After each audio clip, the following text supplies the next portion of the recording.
Paano magiging maligaya ang buhay ng tao? Ang kaligayahan po nasa Panginoon.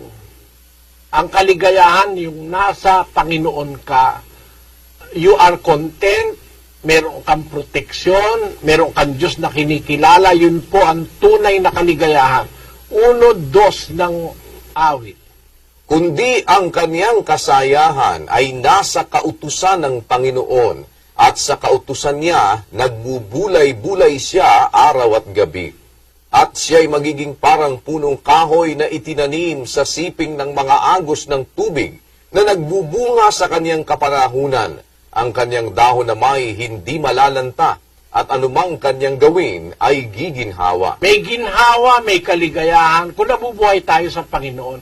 Sabi, kung ang kanyang kasiyahan nasa kautusan ng Panginoon at nagbubulay-bulay siya sa araw at gabi sa kautusan ng Diyos, magiging para siyang punong kahoy na nakatanim sa siping ng agos ng tubig.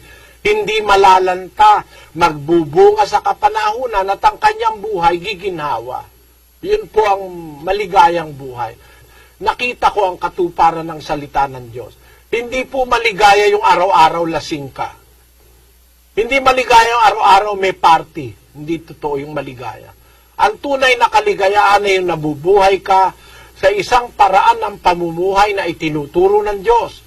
May Diyos ka, marunong kang gumalang sa Diyos, sumasamba ka sa Diyos, marunong kang magmahal sa asawa, sa anak, marunong kang magmahal sa kapwa. Yun ang tunay na kaligayahan sa mundong ito.